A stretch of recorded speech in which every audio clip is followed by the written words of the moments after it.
రండి, పేతురు రాసిన ఈ మొదటి పత్రిక ఈ 4వ అధ్యాయంలో 7 నుంచి 11 వచనాలు మనం చదువుకుంటూ వచ్చినవాను. కనుక మొదట 7వ వచనాన్ని చదువుతాను, మీరు జాగ్రత్తగా వినండి. అయితే అన్నిటి అంతము సమీపమై ఉన్నది కాగా మీరు స్వస్థ బుద్ధి గలవారై ప్రార్థన చేయుటకు మెలకువగా ఉండుడి. ఈ భాగంలో 7వ వచనంలో కనుక అపోస్తులైనటువంటి పేతురు ఆ దినముల్లో ఉన్నటువంటి అక్కడ దేవుని యొక్క ప్రజలకు ఈ యొక్క పత్రికను రాసిన వానిగా ఉంటాడు. ఎవరి కొరకే ఈ పత్రిక రాసిన వానిగా ఉంటున్నాడు అంటే, రండి ఈ మాటలు మనం చూద్దాము. మొదటి 2 వచనాల్లో ఈ మాట చూస్తారన్నమాట. మొదటి అధ్యాయం మొదటి 2 వచనాల్లో యేసుక్రీస్తు అపోస్తుడైన పేతురు తండ్రి అయిన దేవుని భవిష్యత్ జ్ఞానం బట్టి ఆత్మ వలనే పరిశుద్ధత పొందిన వారై విధేయులకుటకు యేసుక్రీస్తు రక్తం వలన ప్రోక్షించబట్టుకును ఏర్పరచబడిన వారికి, అనగా పొంతు, గలతీయ, కప్పదోక్య, ఆసియా, బితూనియా అనే దేశములందు చెదిరిన వారిలో చేరిన యాత్రికులకు శుభమని చెప్పి రాయినది. మీకు కృపయు సమాధానము విస్తరిలుగాక. కనుక ఆ దినములలో విశ్వాసులు అనేక ప్రాంతములకు అప్పుడున్నటువంటి ఆ యొక్క శ్రమలను బట్టి వారు చెదిరిపోయి ఉండగా, ఆ చెదిరినటువంటి యాత్రికులకు పేతురు భక్తుడు ఈ యొక్క పత్రికను రాస్తూ వచ్చిన వానిగా ఉంటున్నాడు. ఇక్కడ వీరిని వారు యాత్రికులని ఆయన పిలుస్తున్న వానిగా ఉన్నాడు. అంత మాత్రమే కాదు, ఇదే పేతురు పత్రికలో మనందరి విషయం కూడా ఇక్కడ ఈ మాట రాయబడుతూ వస్తుంది. కనుక 2వ అధ్యాయం 11వ వచనంలో, ప్రియులారా, మీరు పరదేశులను యాత్రికులై ఉన్నారు కనుక ఆత్మకు విరోధంగా పోరాడు శరీరాశను విసర్జించి, ఇక్కడ మరలా మీరు పరదేశులను యాత్రికులనై ఉన్నారు కనుక ఆ దినముల్లో చెదిరిపోయినటువంటి విశ్వాసులైనటువంటి దేవుని ప్రజలకు ఆయన యొక్క పత్రిక రాస్తూ వచ్చిన వారికి ఉన్నాడు. వారందరూ కూడా యాత్రికులు అనేసి ఆయన ఆ మొదటి 2వ వచనంలో వారి గురించి చెప్తూ వస్తున్నాడు. వారు మాత్రమే కాదు, ఇప్పుడు మనందరూ కూడా ఏమిటి అంటే, మనము పరదేశులము యాత్రికులమైనటువంటి విషయాన్ని మనం గ్రహించవలసిన అవసరం ఎంత ఉంది. కనుక ఇక పేతురు భక్తుడు మనం ఇందాక చదివినట్టు 4వ అధ్యాయం 7వ వచనంలో అన్నిటి అంతము సమీపించి ఉన్నది, సమీపమై ఉన్నది అంటే, అన్నిటి అంతము అంటే ప్రభువైన యేసుక్రీస్తు యొక్క రాకడ చాలా సమీపంగా ఉన్నదని ఆయన ఆ దినముల్లో ఉన్నటువంటి దేవుని యొక్క ప్రజలని ఆయన హెచ్చరిస్తూ వచ్చిన వానికి ఉన్నాడు. అంటే ఇక్కడ ఉద్దేశం ఏమిటి అంటే, పేతురు భక్తుడు ఆ దినముల్లో ఉన్నటువంటి విశ్వాసులందరూ కూడా ప్రభు రాకడ కొరకే కనిపెట్టుకుని ఉండవలని వారిని హెచ్చరిస్తూ వారిని పురికొల్పుతున్న వానిగా ఉంటున్నాడు. ఎందుకంటే ఈ దినాల్లో కూడా మనందరం కూడా జ్ఞాపకం చేసుకోవాల్సింది ఏమిటి అంటే, మరి ఆ ప్రభు యొక్క రాకడ సమీపంగా ఉంది. ఇప్పుడున్న పరిస్థితుల్ని మనం కనుక చూస్తూ వచ్చినట్టయితే ప్రతి ఒక్కరి యొక్క హృదయంలో కూడా భయము, ఆందోళన కలిగి ఉంటున్నాం. కనుక ఈ పరిస్థితులన్నీ కూడా కనుక మనం చూసినట్టయితే కనుక అన్నిటికీ అంతమునకు సమీపమే ఉంది కదా అని అనుకున్నటువంటి వారంగా ఉంటున్నాం. కనుక ఈ సందర్భంలో మనమందరం కూడా గ్రహించవలసింది ఏమిటి అంటే, అన్నిటికీ అంతము సమీపం ఉందంటే ప్రభు యొక్క రాకడ సమీపంగా ఉందనే విషయాన్ని గ్రహించాలి. సరే, ఒక విషయాన్ని కనుక మనం ఆలోచన చేసినట్టయితే, ఎందుకు ఈ పరిస్థితులు వచ్చిన ఆలోచన చేసినట్టయితే, ప్రభు ప్రజలు, దేవునికి ప్రజలందరూ కూడా ప్రభు యొక్క రాకడ కొరకే కనిపెట్టినటువంటి స్థితిలో ఉంటున్న విషయాన్ని మనం ఒప్పుకోవలసిన వారంగా ఉంటున్నాం. అవును కదా? కనుక మన గడిచిన దినాలను కనుక మనం కనుక పరిశీలించుకున్నట్టయితే మనందరూ కూడా లోకం యొక్క ఆశలు వెంట మనము పరిగెడుతున్న వారంగా ఉంటున్నాం. కనుక ప్రభు యొక్క రాకడ సమీపంగా ఉందనేసి ప్రకటన చేస్తుండగా ఆ ప్రభు యొక్క రాకడ నిమిత్తమే ఆ కనిపెట్టుకున్నటువంటి ఆ యొక్క సిద్ధపాటు, ఆ మనసును మనం కలిగి లేని వారంగా ఉంటున్నాం. కానీ ఈ పరిస్థితులన్నీ కూడా ఎందుకు ప్రభు మనకు అనుమతించిన వారికి అంటే, ఇదిగో నా రాకడ కొరకే మీరు సిద్ధపడాలి. ఎంతకాలము మీరు లోకం వైపు చూస్తున్నారు.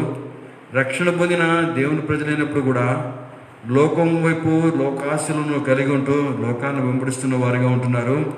కనుక మీరు నా రాకడ కొరకే సిద్ధపడలేదు. ఈ పరిస్థితుల ద్వారా కూడా మీరు నేర్చుకోవాల్సింది ఏమిటి అంటే, అన్నిటికీ అంతము సమీపమైంది. అంటే నా యొక్క రాకడ, ప్రభు యేసుక్రీస్తు వారి యొక్క రాకడ, ఆయన రెండవ రాకడ చాలా సమీపంగా ఉంది. ఆయన యొక్క రాకడ కొరకే మనందరూ కూడా కనిపెట్టుకునవలసిన వారంగా ఉంటున్న విషయము మనకి ఇక్కడ హెచ్చరిక చేయబడుతూ వస్తుంది.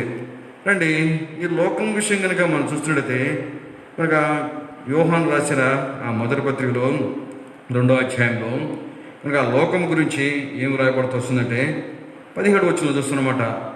యోహాను రాసిన మొదటి పత్రిక 2వ అధ్యాయం 17 వచనంలో, లోకమును దాని ఆశయు గతించిపోతున్నవి కానీ దేవుని చిత్తమును జరిగించువాడు నిరంతరమును నిలుచును. కనుక ఇక్కడ దేవునికి వాక్యంలో మనకు హెచ్చరిక చేయబడుతూ వచ్చింది, లోకమును దాని ఆశ గతించిపోను. అంత మాత్రం కాదు, ఈ లోక స్నేహము దేవునికి వైరము అని రాయబడుతూ వచ్చింది.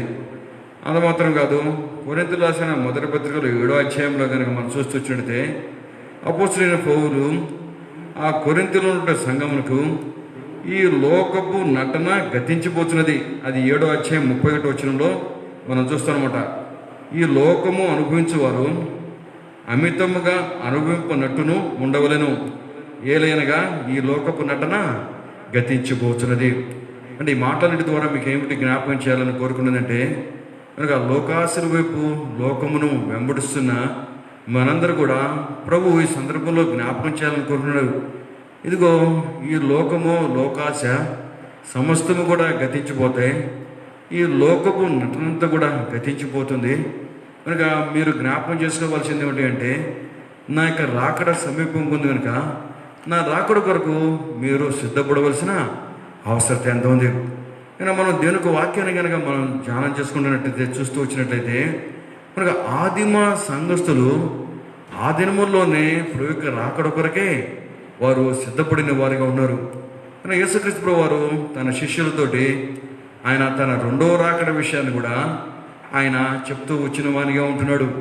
కనుక ఆయన త్వరగా వస్తున్నానంటూ ఆయన సెలవిచ్చిన వానిగా ఉంటున్నాడు. కనుక ఆ రెండవ రాకడ నిమిత్తమే ఆ దినములో ఉన్నటువంటి దేవుని యొక్క ప్రజలందరూ కూడా వారు ఎదురు చూస్తున్న వారిగా ఉన్నారు.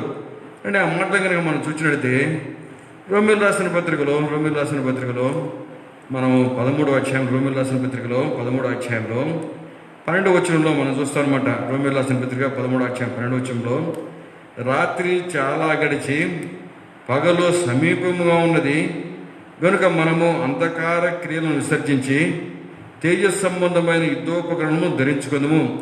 ఆ మొదటి భాగంలో చూసినట్లయితే, రాత్రి చాలా గడిచి పగలు సమీపంగా ఉంది. అంటే ప్రభు యొక్క రాకడ సమీపంగా ఉందనేసి కనుక అపోస్తలుడైన పౌలు ఆయన పేతురు భక్తునికి ఆయన సెలవిస్తూ వచ్చిన వానికి ఉన్నాడు. అంత మాత్రం కాదు, మనం ప్రకటన గ్రంథంలో కనుక 1వ అధ్యాయంలో కనుక మనం చూసినట్టయితే, ఆ ప్రవచన వాక్యాలను కూడా చదివేవారు, వినేవారు ధన్యులని చెప్పబడుతూ వచ్చింది. ప్రకటన గ్రంథం 1వ అధ్యాయం 3వ వచనంలో, సమయము సమీపించినది కనుక ఈ ప్రవచన వాక్యములు చదువువాడును వాటిని విని ఇందులో రాయబడిన సంగతులు గైకొన్న వారు ధన్యులు. అంటే ఈ సందర్భంలన్నిటి ద్వారా కూడా మనకేం జ్ఞాపకం చేయబడుతూ వస్తుందంటే, కనుక ఆదిమ విశ్వాసులు, ఆదిమ సంఘములో ఉన్నటువంటి యేసుక్రీస్తునందు విశ్వాసం ఉంచిన దేవుని ప్రజలందరూ కూడా ఆ దినముల్లోనే వారు ప్రభు రాకడ నిమిత్తమే కనిపెట్టుకున్న వారిగా ఉన్నారు, సిద్ధపడిన వారిగా ఉన్నారు.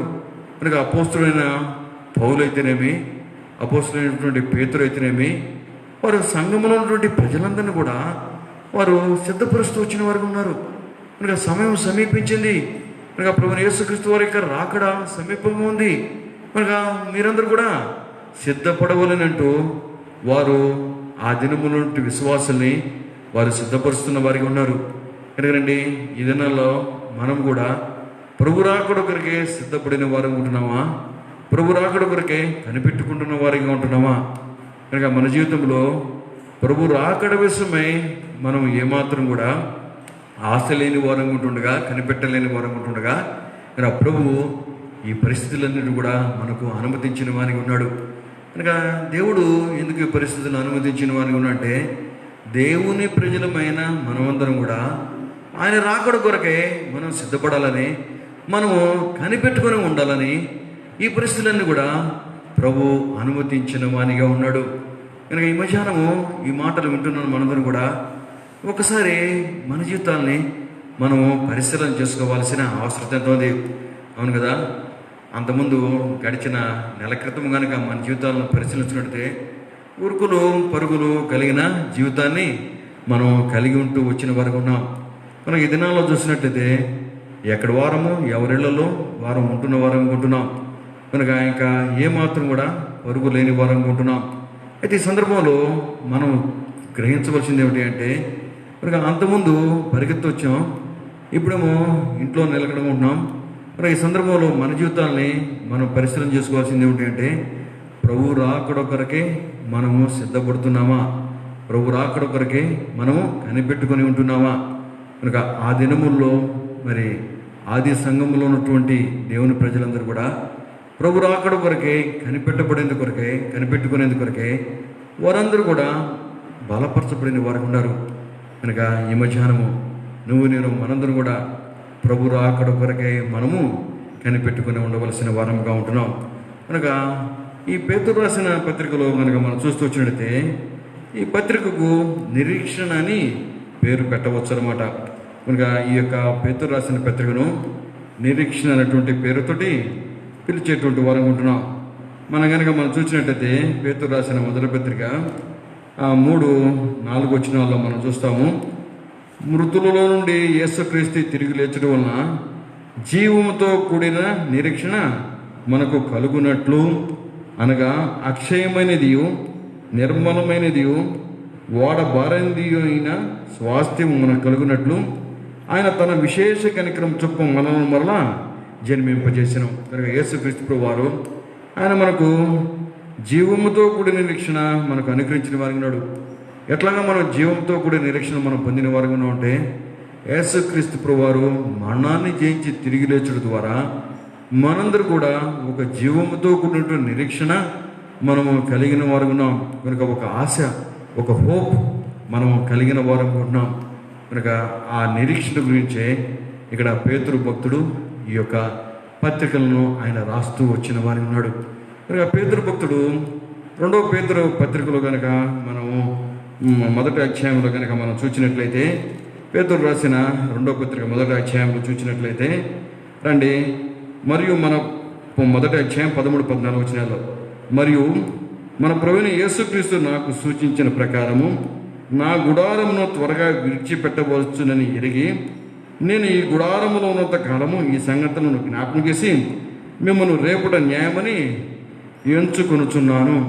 కనుక ఆయన తన గుడారం అంటే తనకి శరీరంలో తను వారిని రేపాలి అనేసి ఆయన అనుకుంటున్నామని ఉన్నాడు.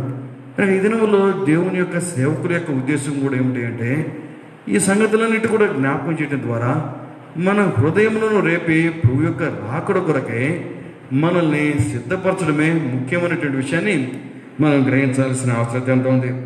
రండి, ఇక్కడ పేతురు రాసిన పత్రికలో 2వ అధ్యాయంలో కనుక మనం చూస్తూ వచ్చినట్లయితే కనుక 2వ అధ్యాయంలో మనం చూసినట్లయితే దేవుడు ఎట్లాగా మరి పాపము చేసిన వారికి తీర్పు తీరుస్తున్నాడు, ఆ విషయాన్ని మనం చూస్తామన్నమాట. రండి, 2వ అధ్యాయంలో 4వ వచనంలో చూస్తామన్నమాట. దేవదూతలు పాపం చేసినప్పుడు దేవుడు వారిని విడిచిపెట్టక పాతాళలోకమందలి కటిక చీకటి గల బిలములోనికి తోసి తీర్పుకు కావులలో ఉంచబడుటకు వారిని అప్పగించెను. అంటే దేవుని దూతలు వాళ్ళు పాపం చేసినప్పుడు వాళ్ళని తీర్పు కొరకై ఆయన కావులలో ఉంచిన వానికి ఉన్నాడు. ఇంకా మనము 5-6 వచనాల్లో కనుక 5 వచనాలు కనుక మనం చూసినట్లయితే అది నోవహు కాలం ఉంటుంది. 5వ వచనంలో, మరియు ఆయన పూర్వకాలమున్న లోకమును విడిచిపెట్టగా భక్తిహీనుల సమూహం మీదకి జలప్రళయం రప్పించినప్పుడు నీతిని ప్రకటించిన నోవహును మరి 7 కాపాడెను. కనుక నోవహు కాలంలో కూడా లోకంలో ఉన్నటువంటి భక్తిహీనుల మీదకి జలప్రళయంలో తీసుకొని వచ్చి ఆయన తీర్పు తీర్చిన వానిగా ఉన్నాడు. ఆ తర్వాత 6వ వచనంలో మనం చూస్తామన్నమాట. మరియు ఆయన సొదొమ గొమొర్రాల పట్టణమును భస్మం చేసి ముందుకు భక్తిహీనులకు వారికి వాటిని దృష్టాంతముగా ఉంచుటకై వాటికి నాశనమును విధించెను. మరి ఇక్కడ సొదొమ గొమొర్రాల పట్టణాల మీద కూడా అగ్ని గంధకమును కురిపించి ఆ 2 పట్టణాలను కూడా నాశనం చేసి అందులో ఉన్నటువంటి భక్తిహీనులైన వారిని కూడా అక్కడ నాశనం చేయబడుతూ వచ్చారు. మరి ఈ సంఘటన అంతా కూడా భక్తిహీనులుగా ఉండేటువంటి వారికి దృష్టాంతముగా ఉండేందుకొరకే అది జరిగించిన వారి ఉన్నాడు.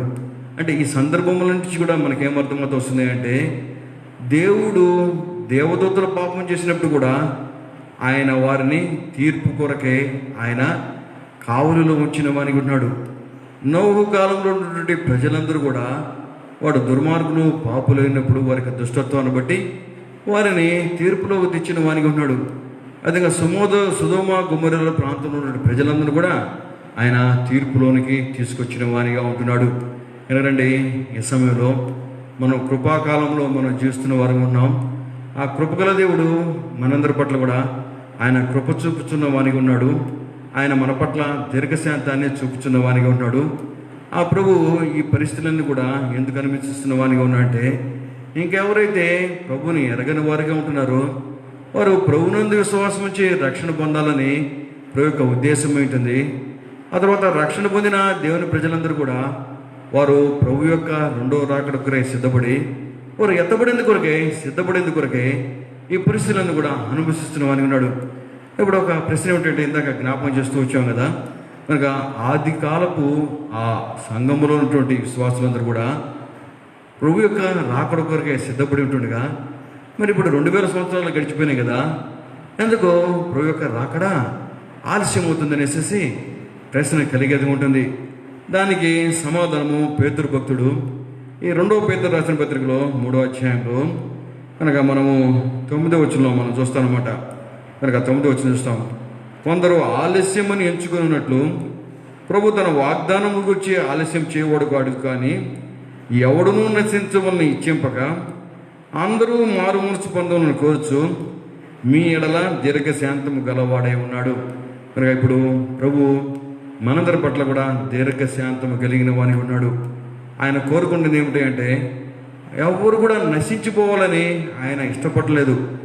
అందరూ కూడా మారు మనసు పొందాలనేసి ఆయన కోరుకున్న వారిగా ఉన్నారు. నిన్న సాయంత్రము యవనస్తుల కొరకైన ఒక కూడిక, ప్రత్యేకమైన కూడిక పూణే బెతనీ ద్వారా జరిగించబడుతూ వచ్చింది. ఇంకా దాంట్లో జేమ్స్ టూర్ గారని అమెరికాలో నుంచి ఒక గొప్ప సైంటిస్ట్ గారు ఆయన యవనస్తుల కొరకై దేవునికి వాక్యాన్ని అందించిన వారిగా ఉన్నారు.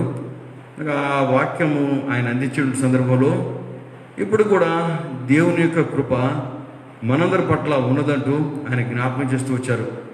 వాస్తవంగా ఈ సమయంకే 25 లక్షల దాకా ఈ వైరస్ బారిన పడి ప్రాణాలు పోగొట్టుకోవాల్సిన వారికి ఉంటుండగా, కనుక అది అమెరికా విషయమే జ్ఞాపకం చేస్తూ వచ్చారు.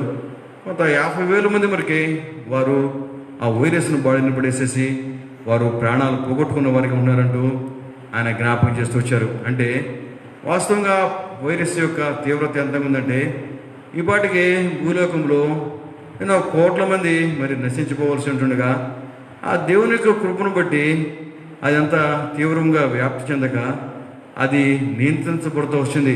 కనుక దేవుని ప్రజలు అనేకులు కూడా ఈ యొక్క వైరస్ యొక్క వ్యాప్తి నివారణ కొరకే ఎంతో పట్టుదలతోటి ప్రార్థన చేస్తూ వస్తున్నారు.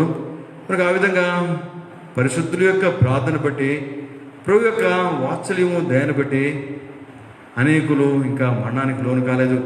అనేకులు ఆయన కాపాడుతున్న వానిగా ఉన్నాడు. ఎందుకని ఆయన మనల్ని సంరక్షిస్తున్నాడు, ఆయన కాపాడుతున్నాడు అని కనుక మనం చూసినట్లయితే ఆయన మన పట్ల దీర్ఘశాంతాన్ని వస్తున్న వాని ఉన్నాడు. లోకంలో ఉన్నటువంటి ప్రజలందరి విషయం కూడా ఆయన దీర్ఘశాంతాన్ని వస్తున్న వాని ఉన్నాడు. ఆ ప్రభు కోరుకున్నది ఏమిటి అంటే, ఎవరు కూడా నశించాలని ఆయన కోరుకోవట్లేదు. కనుక అందరూ కూడా మారు మనసు పొందాలని, యేసుక్రీస్తు ప్రభు వారు రక్షకుడనే విషయాన్ని వారు గ్రహించాలని ఆయన అందరి పట్ల కూడా ఆయన దీర్ఘశాంతాన్ని వస్తున్న వానికి ఉన్నాడు. కనుక రండి, ఈ మధ్యాహ్నము ఈ మాటలు వింటున్నా నువ్వు ఎవరైనా సరే, నువ్వు ఇందాక ఆరాధనలో జ్ఞాపకం చేసినట్టే మనుషులు జన్మ పాపులు అంటున్నారు. మనుషులు హృదయంలోంచి వచ్చేటువంటి ఆలోచనలను బట్టి కూడా అపవిత్రులు అంటున్నారు. మనుషులు శరీరం ద్వారా చేసేటువంటి ఆ వ్యభిచారము జారత్వాన్ని బట్టి శరీర సంబంధమైనటువంటి పాపమును అపవిత్రతను కలిగిన వారు ఉన్నారు. ఈ పాపమునకు ఫలితం ఏమిటి అంటే పాపముల జీతము మరణము, అది నరకము, అగ్ని గంధకాలతో మండే గుండము, దేవునితోటి శాశ్వతంగా దూరమయ్యేటువంటి స్థితి. కనుక ప్రేమగల దేవుడు ఆ విధంగా ఈ లోకంలో మనుషులు వారి యొక్క పాపమును బట్టి నశించటము ఆయనకి ఇష్టం లేక ఆయన 2000 సంవత్సరాల క్రితము యేసుక్రీస్తు ప్రభువారిని తన కుమారుని ఈ లోకమును పంపాడు. మనుషులందరి యొక్క పాపదోషములను కూడా యేసుక్రీస్తు ప్రభువారి మీద మోపాడు. మనుషులందరూ పొందవలసిన శిక్షను యేసుక్రీస్తు ప్రభువారు ఆ యొక్క శిలువలో ఆయన అనుభవించిన వానిగా ఉంటున్నాడు. ఆ శిలువలో అమూల్యమైన రక్తాన్ని చిందించి ఆయన చనిపోయి సమాధించబడి 3వ రోజు తిరిగి లేచిన వానిగా ఉన్నారు. కనుక ఆయన మన అపరాధముల నిమిత్తమై అప్పగించబడి మనము నీతిమంతులుగా తీర్చబడుగై తిరిగి లేపబడను.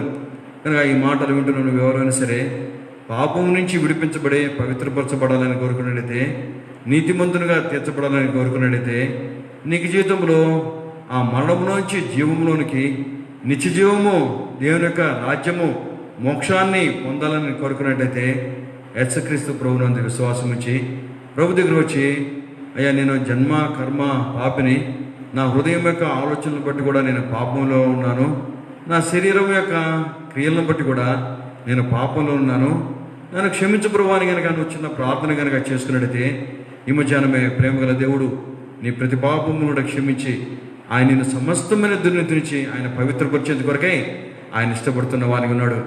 అందుకని 1 యోహాను రాసిన పత్రిక 1:9 మన పాపములను మనం ఒప్పుకుని ఎడల ఆయన నమ్మదగిన వాడును నీతిమంతుడు కనుక మన ప్రతి పాపమును కూడా క్షమించి సమస్తమైన దుర్నీతి నుంచి మనల్ని పవిత్రులుగా చేయను. కనుక ఆ ప్రేమగల దేవుడు ఈ మధ్యాహ్నమే నిన్ను పరిశుద్ధునిగా చేయాలని కోరుకుంటున్నాడు. ఆయన నిన్ను తన యొక్క కుమారుడుగా కుమార్తెగా చేయాలని కోరుకున్నాడు. ఆయన నిన్ను తన యొక్క రాజ్యములకు వారసులుగా చేయాలని కోరుకున్నాడు. నువ్వు చేయవలసింది ఏమిటి అంటే చిన్న ప్రార్థన, యేసుక్రీస్తు ప్రభువా నీ హృదయంలో చేర్చుకో. ఇందాక చెప్పినటువంటి ఆ చిన్న ప్రార్థన, పాపిని క్షమించు ప్రభువా అని చిన్న ప్రార్థన చేసుకున్నట్టయితే ఈ మధ్యాహ్నమే ప్రేమగల దేవుడు నీ ప్రతి పాపం కూడా క్షమించి ఆయన నిన్ను రక్షించేందుకు కొరకు సామర్థ్యం కలిగిన దేవుడు అంటున్నాడు. అంటే ఇప్పుడు దేవుని ప్రజలమైన మనందరం కూడా చేయవలసింది ఏమిటి అంటే ఆ ప్రభు యొక్క రాకడ సమీపంగా ఉంది కనుక ప్రభు ఆయన సెలవిస్తున్నాడు.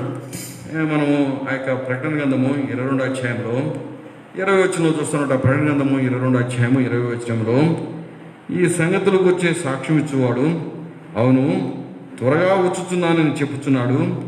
ఆమెన్, ప్రభు అయిన యేసు రమ్ము. కనుక త్వరగా వచ్చుచున్నానని ప్రభు సెలవిస్తున్నామని అన్నాడు.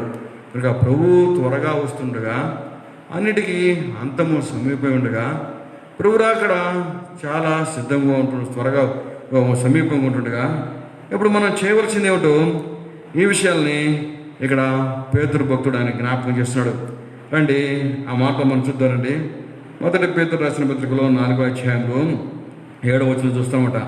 కాగా మీరు స్వస్థ బుద్ధి గలవారై ప్రార్థన చేయుటకు మెలకుగా ఉండండి. కనుక స్వస్థ బుద్ధి కలిగి ఉండాలి, ప్రార్థనలు చేసేవారు ఉండాలి. 3వదిగా ప్రేమను మనం కలిగి ఉండాలి. 4వదిగా ఆతిథ్యము చేసేటువంటి వారంగా ఉండాలి. 5వదిగా దేవుని యొక్క పరిచర్యను మనం చేసేటువంటి వారంగా ఉండాలి. కనుక ఇక్కడ ఈ మనం చదువుకున్న ఈ వాక్య భాగంలో ఈ 5 కార్యములను మనము చేయవలసిన వారంగా ఉన్నాం. ఇక్కడ మొట్టమొదటి విషయాన్ని ప్రోచితమైతే కొద్ది విషయాన్ని మనం జ్ఞాపకం చేసుకున్నాం. కనుక 7వ వచనంలో కాగా మీరు స్వస్థ బుద్ధి గలవారై, కనుక మనమందరం కూడా స్వస్థ బుద్ధిని మనం కలిగి ఉండవలసిన అవసరం ఎంత ఉంది. ఇప్పుడు ప్రభు రాకడ సమీపంగా ఉంది కనుక మనం స్వస్థ బుద్ధిని కలిగి ఉండాలి. స్వస్థ బుద్ధి అంటే సౌండ్ మైండ్ అనమాట. కనుక ఆ మాటను కనుక మనం అర్థం చేసుకున్నట్లయితే, రండి అపోస్తులైనటువంటి పౌలు తాను అగ్రిప్ప రాజు ఎత్తుకు నిలబడేసేసి తన గురించి ఆయన సాక్ష్యం చెప్తున్న వారికి ఉన్నాడు. ఆ సందర్భంలో ఈ మాటను తాను ఉపయోగించిన వారికి ఉన్నాడు. రండి ఆ మాటను మనం చూద్దారండి.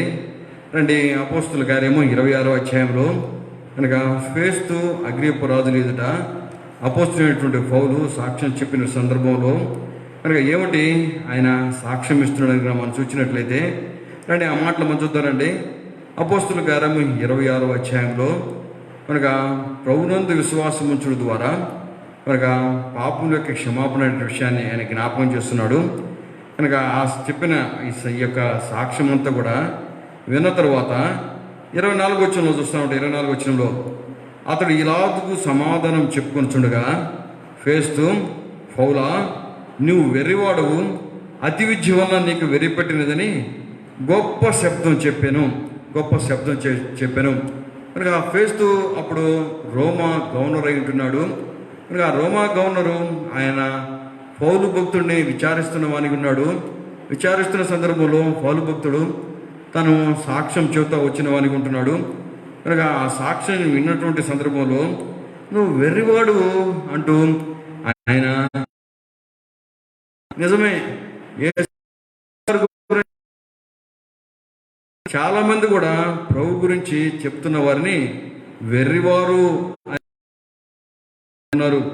కనుక రండి, మనం చూస్తున్నట్లయితే ఇది వెర్రితనమైంటుంది. కొరింథీయులు రాసిన మొదటి పత్రికలో 1వ అధ్యాయంలో 21వ వచనంలో కనుక మనం చూసినట్లయితే, దేవుని జ్ఞానానుసారంగా లోకము తన జ్ఞానం చేత దేవునిని ఎరుక్కునేదన సువార్త ప్రకటనను వెర్రితనం చేత నమ్మువారిని రక్షించుట దేవుని దయాపూర్వకమైన సంకల్పమాయను. అంటే సువార్త ప్రకటన అనేటువంటి వెర్రితనము ఇక్కడ ఫేస్తు కూడా, ఇక్కడ పౌలు భక్తులు చెప్తున్నటువంటి మాటలను కూడా వెర్రితనంగా కనిపిస్తూ వచ్చినాయి. కనుక ఏమిటి ఆయన చెప్తున్న మాటలను కన్నా మనం చూసినట్లయితే, మనము ఇందాక చదువుకున్నటువంటి అపోస్తలుల కార్యం 26వ అధ్యాయంలో ఇక్కడ ఈ మాటలని మనం చూస్తామన్నమాట. కనుక ప్రభునందు విశ్వాసం చేత 16-18 వచనాల మధ్య భాగంలో ఉన్నాయి. కనుక నా యందు విశ్వాసం చేత పాప క్షమాపణ, అంటే యేసుక్రీస్తునందు విశ్వాసం ఉంచుట చేత పాప క్షమాపణ అని. ఆ తర్వాత 22వ వచనంలో క్రీస్తు శ్రమపడి మృతుల్లో పునరుద్ధానం పొందువారిలో మొదటి వాడకుడు చేత, అంటే యేసుక్రీస్తు ప్రభు వారు ఆయన మృతుల్లోంచి పునరుద్ధానుడు, అంటే చనిపోయిన వారిలోంచి తిరిగి లేపబడి సజీవుడుగా ఉన్నటువంటి వానిగా మొదటి వానిగా ఉంటున్నాడు అనే విషయాన్ని ఆ యేసుక్రీస్తు ప్రభు యొక్క పునరుద్ధానమందు నమ్మిక ఉంచడం ద్వారానే తను కూడా తిరిగి లేస్తాడన్నటువంటి నమ్మికని కలిగి ఉన్నాడు. ఈ సువార్తను అక్కడ ప్రకటిస్తున్న సందర్భంలో మాటలన్నిటి కూడా వింటున్నటువంటి ఫేస్తుకు వెర్రితనంగా ఉంది. అవును, ఈ దినాల్లో కూడా చాలామంది కూడా ఇది వెర్రితనంగానే ఉంటుంది. యేసుక్రీస్తు ప్రభు వారు మన పాపముల కొరకే ఆయన చనిపోయిన వానికి ఉన్నాడు, ఆయన సమాధి చేయబడిన వానికి ఉన్నాడు, ఆయన మరల కూడా తిరిగి లేపబడిన వానికి ఉన్నాడు. యేసుక్రీస్తునందు విశ్వాసం ఉంచడం ద్వారా పాపముల యొక్క క్షమాపణ, అనగా మనం పరలోక రాజ్యంలో పాలు పొందేటువంటి వారు ఉన్నాం. మనం కూడా ఒక దినం తిరిగి లేపడతాం, ఆయన్ను చూస్తాం, ఆయనకి రాజ్యంలో ఉంటాం. ఈ యొక్క సువార్త చెబుతున్న సందర్భంలో చాలామందికి ఇది వెర్రితనంగా ఉంటుంది. అయితే ఇందాక మనం చదువుకున్నటువంటి ఆ మొదటి కొరింథీయులు రాసిన పత్రికలో 1వ అధ్యాయంలో 21వ వచనంలో మనం చూస్తూ వచ్చామన్నమాట. కనుక సువార్త ప్రకటనను వెర్రితనం చేత నమ్ము వారిని రక్షించుటకు దేవుని యొక్క దయాపూర్వకమైన సంకల్పమైంది. కనుక ఈ సువార్త యందు నమ్మిక ఉంచుట వారిని రక్షించడము అంటే పాపముల యొక్క క్షమాపణ అనుగ్రహించి వారిని తన రాజ్యమునకు వారసులు చేసుకోవడమే ఈ రక్షించడము దేవుని యొక్క శక్తి ఉంటుంది.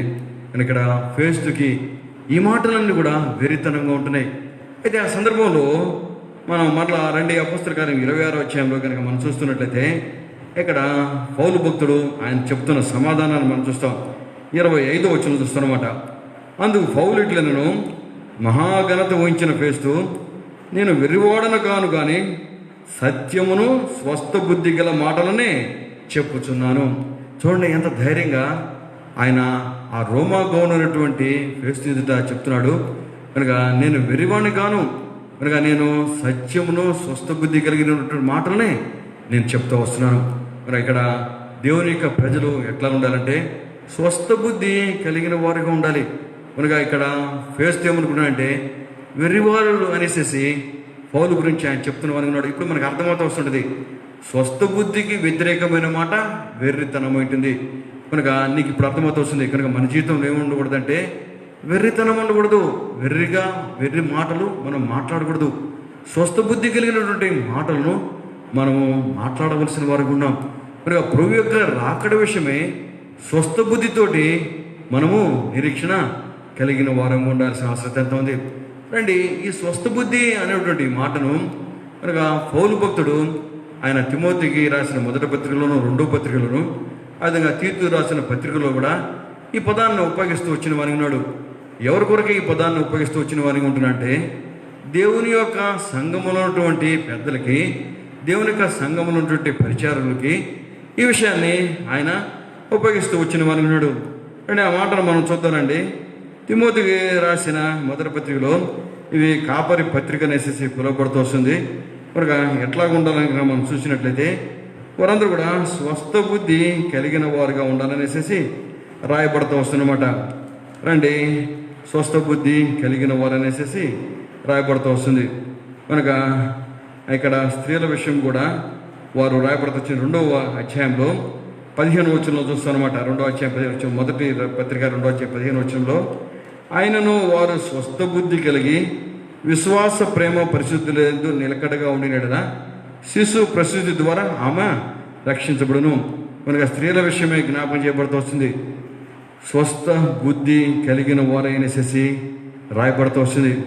ఆ తర్వాత పరిచారకుల విషయం అయితేనేమి, మనకు అధ్యక్షుల విషయం అయితే వారు కూడా స్వస్థ బుద్ధి కలిగిన వారుగా ఉండాలనేసి రాయబడుతూ వస్తుంది. సరేనండి, అంటే వీటన్నిటి ద్వారా మనకు జ్ఞాపకం చేయబడుతూ వస్తుందంటే, కనుక మనందరం కూడా దేవుని యొక్క ప్రజలం కూడా స్వస్థ బుద్ధి మనము కలిగి ఉండవాలనేసి రాయబడుతూ వచ్చింది. దేవుని యొక్క సంఘంలో ఉన్నటువంటి అధ్యక్షులైతేనేమి, పెద్దలైతేనేమి, దేవుని యొక్క సంఘంలో ఉన్నటువంటి వారు పరిచారకులైతేనేమి, ఆ తర్వాత దేవుని యొక్క సంఘంలో ఉన్నటువంటి విశ్వాసులైతేనేమి, అందరూ కూడా స్వస్థ బుద్ధి కలిగి ఉండవాలనేసి మనకు జ్ఞాపకం చేయబడుతూ వస్తుంది. అంటే మీకు ఈ సందర్భంలో ఏమిటి జ్ఞాపకం చేయాలని కోరుకున్నానంటే, మరి దేవుని ప్రజలమైన మనందరం కూడా ఆ స్వస్థ బుద్ధిని మనము కలిగి ఉండవలసిన అవసరం ఎంత ఉంది అంటే, సౌండ్ మైండ్. కనుక మన మైండ్, మన యొక్క మనసు స్థిరమైనదిగా ఉండాలి, మన మనసు మెలకుగా ఉండాలి. కనుక మనందరం కూడా దేవుని యొక్క వాక్యమును మనం చక్కగా ఎరిగిన వారం ఉండాలి.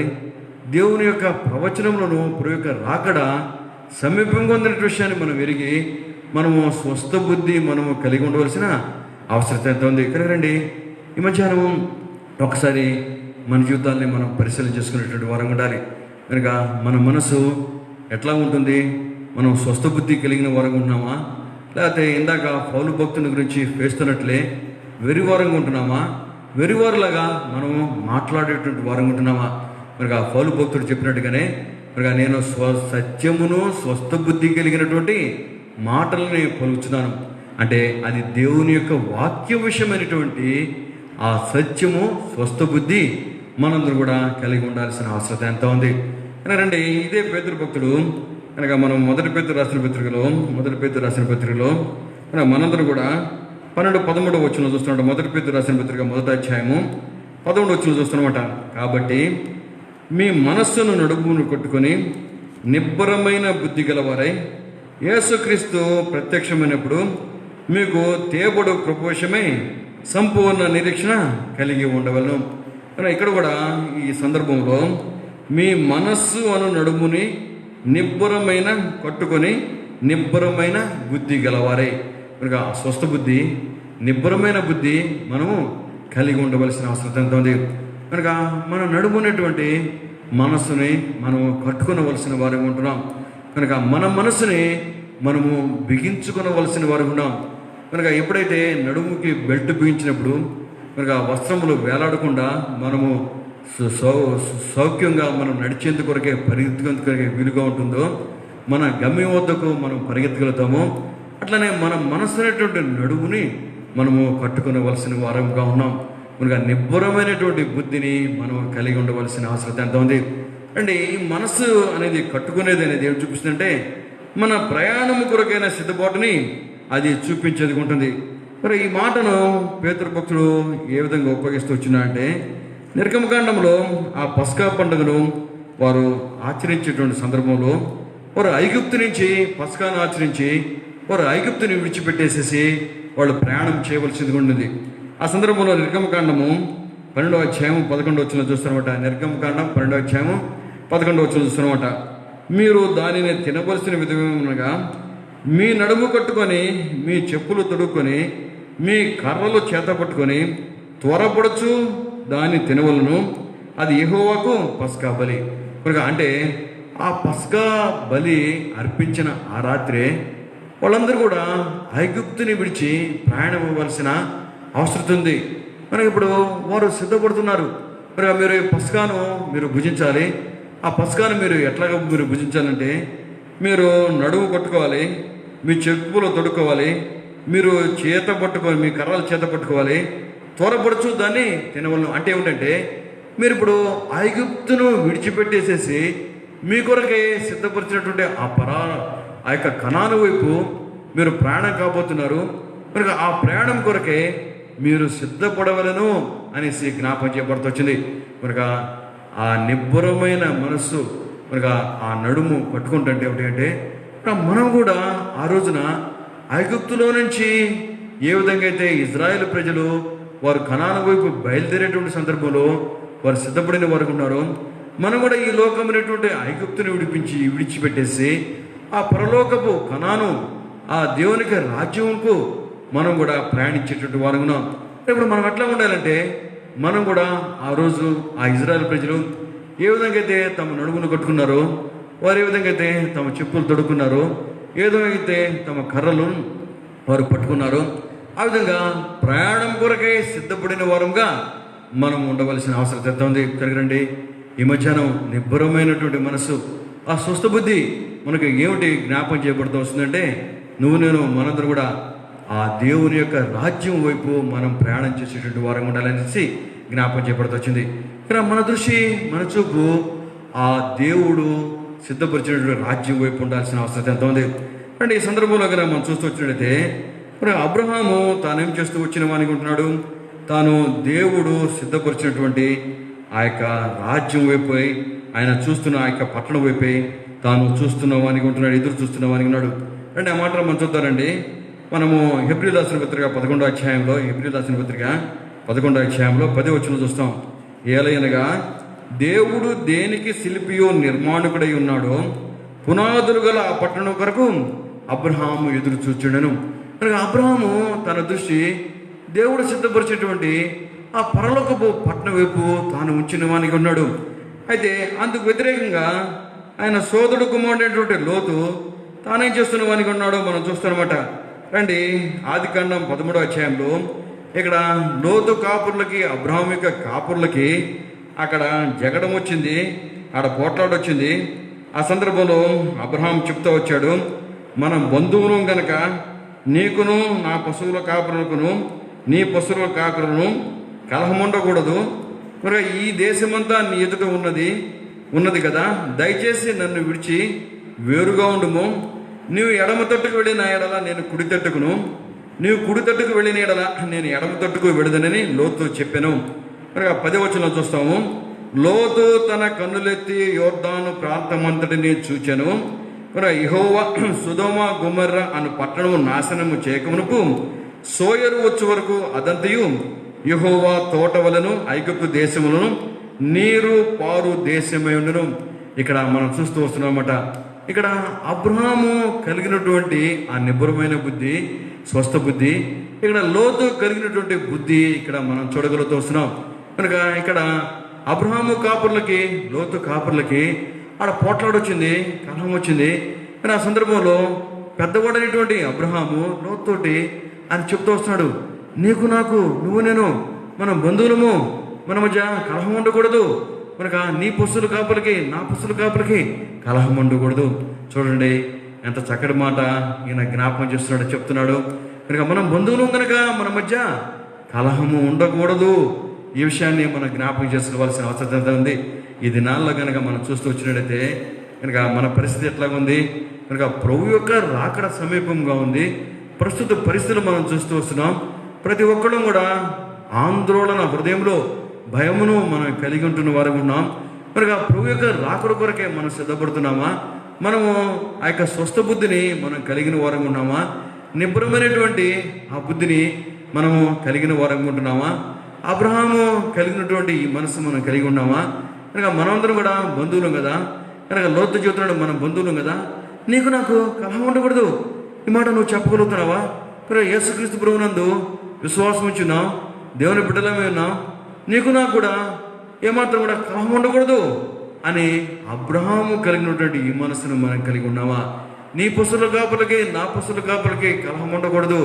ఎందుకంటే ఎంత భయంకరమైన స్థితిలో మనం ఉంటున్నామంటే కనుక చాలా సందర్భంలో గృహముల్లోనే సమాధానం లేదు, ఆ తర్వాత మనకు సమాజంలోనే సంఘంలోనే మనము సమాధానం లేని వారు ఉన్నాం. అయినప్పుడు కూడా ఎంతో నిర్భయంగా దేవుని యొక్క బలలో పాల్గొనేటువంటి వారుగా ఉంటున్నారు. కనుక దానివల్ల ఏమిటి ప్రయోజనము? నువ్వు సమాధానం లేకుండా ఆ ప్రభుబలలో పాల్గొనడం ద్వారా ఇంకా కూడా నీ మీద దోషముల యొక్క భారమును నువ్వు పెంచుకుంటూ వస్తున్నావు. ఇక్కడ ఈ సందర్భంలో కనుక మనం జ్ఞాపకం చేసుకున్నట్లయితే అబ్రహాము చూడండి, కనుక తన సోదరుడైనటువంటి లోతుతోటి ఆయన సమాధాన పడుతున్న వారు ఉన్నాడు. కనుక మనము కలహాన్ని కలిగి ఉండకూడదు, మనం పోట్లాడ కలిగి ఉండకూడదు, మనము బంధువులము అంటూ ఆయన చెప్తున్న వారు ఉన్నాడు. ఇక మధ్యాహ్న సమయంలో మనందరం కూడా ఒకసారి మనకు హృదయాల్ని మనం పరిశీలన చేసుకోవాల్సిన అవసరం ఎంత ఉంది. కనుక ఒక్కోసారి మనము ఒకరితోటి ఒకరము సంతోషంతో మాట్లాడుకోలేని వారంగా ఉంటున్నాం. హృదయంలో ఒకటి ఉంచుకుంటున్నాం, మరి పెద్దలతోటి ఒకటి పలికేటువంటి వారికి ఉన్నాం, ఒకరితోటి ఒకరము సమాధానం లేని వారంగా ఉన్నాం. ప్రభు యొక్క రాకడ చాలా సమీపంగా ఉంటున్నప్పుడు ప్రభు యొక్క రాకడలో నువ్వు ఆయన్ని కలుసుకోవాలని కనుక కోరుకున్నట్లయితే కనుక నీకును దేవుని యొక్క ప్రజలు ఎవరైనా సరే ఎవరికి కూడా కలహములు ఉండకూడదు. కనుక ఒకరితోటి ఒకరు సమాధానము కలిగి ఉండాల్సిన అవసరం ఎంత ఉంది. ఇప్పుడంటే ఇక్కడ కనుక మనం చూస్తూ వచ్చినట్లయితే ఆ యొక్క అబ్రహాము లోతుల విషయం చూస్తాం. వారి యొక్క దృష్టి ఎట్లా ఉందో, వారి బుద్ధి ఎట్లా ఉందో మనం చూస్తాం అనమాట. కనుక ఇక్కడ లోతు విషయం కనుక మనం చూస్తూ వచ్చినట్లయితే లోతు తన కనులెత్తాడు, ఆ సొదొమ గొమొర్రాల వైపు చూస్తూ వచ్చిన వారికి ఉన్నాడు. అక్కడంతా కూడా అది పచ్చగా ఉందనమాట. అది ఎట్లాగా ఉందని మనం చూసినట్లయితే కనుక అది యెహోవా తోట వలన ఐగుప్తు దేశం వలన నీరుపారు దేశం వలనే ఉంది. కనుక ఆయన ఏం చేస్తున్నాడంటే తనకు కంటికి కనిపించిన దాని మీదనే తాను నమ్మిక ఉంచిన వానికి ఉన్నాడు. అంటే ఇక్కడ లోతు లోకము వైపు చూచిన వానిగా ఉంటున్నాడు. కనుక ఇది ఇప్పుడు కూడా దేవుని యొక్క ప్రజల యొక్క పరిస్థితి ఈ విధంగానే ఉంటుంది. కనుక చాలామంది కూడా ఇంకా కూడా లోతుకు వలనే వారు ఈ లోకం వైపు చూస్తున్న వారిగా ఉన్నారు. కనుక లోకము యొక్క పచ్చదనాన్ని చూస్తున్న వారిగా ఉన్నారు. కనుక అది వాస్తవంగా ఎట్లా ఉందని కనుక మనం చూసినట్లయితే ఇక్కడ మనం చూస్తాం అనమాట. కనుక యెహోవా సొదొమ గొమొర్రా అను పట్టణములను నాశనము చేయక మునుపు సోయరు వచ్చు వరకు అదంతయు యెహోవా తోట వలన ఐగుప్తు దేశం వలన నీరుపారు దేశమును. అంటే ఈ సొదొమ గొమొర్రాలను చూస్తున్న వానికి ఉన్నాడు. అదేమో ఏదోనో తోట వలె ఉంది, అదేమో ఐగుప్తు దేశంలో ఉంది, అదేమో నీరుపారు దేశంలో ఉంది. ఎప్పుడంటది అది నాశనము కాక మునుపు. ఈ విషయాన్ని మనం గుర్తుంచుకోవాల్సిన అవసరం ఎంత ఉంది. ఆ సొదొమ గొమొర్రాలు ఏ విధంగా నాశనం చేయబడుతూ వచ్చినాయో ఇందాక కూడా 2 పేతురు రాసిన పత్రికలో మనం చూస్తూ వచ్చారనమాట. అది దేవుడు దృష్టాంతంగా ఉంచిన వానిగా ఉంటున్నాడు. అక్కడ ఉన్న ఇప్పుడున్నటువంటి భక్తిహీనులందరూ కూడా హెచ్చరిక చేసేందుకు కొరకే అది ఆయన దృష్టాంతంగా ఉంచిన వానిగా ఉంటున్నాడు. కనుక లోతు నాశనం కాక మునుపు వాటి వైపు చూసిన వానికి ఉన్నాడు. ఆ సమయంలో తాను గ్రహించలేదు, అది ఒక రోజున నాశనం చేయబడుతుందనే విషయాన్ని తాను గ్రహించిన వాడు ఉన్నాడు. ఇప్పుడు కూడా నువ్వు గ్రహించవలసింది ఏమిటి అంటే ఇందాక మనం చదువుకున్నటువంటి ఆ పేతురు రాసిన పత్రికలోనే 2వ పేతురు రాసిన పత్రికలో 3వ అధ్యాయంలో మనం 10వ వచనంలో మనం చూస్తామన్నమాట. 10వ వచనం చూస్తామన్నమాట. కనుక అయితే ప్రభు దినము దొంగ వచ్చినట్లు వచ్చును, ఆ దినమున ఆకాశములు మహాధ్వనితో గతించిపోను, పంచభూతములు మిక్కటమైన వేంద్రంతో లయమైపోను, భూమియు దాని మీద ఉన్న కృత్యములు కాలిపోను. అంటే భూమి మీద ఉన్నటువంటి కృత్యములన్నీ కూడా కాలిపోయి ఉంటున్నాయి, అన్నీ కూడా నశించిపోయేట్టుగా ఉంటాయి.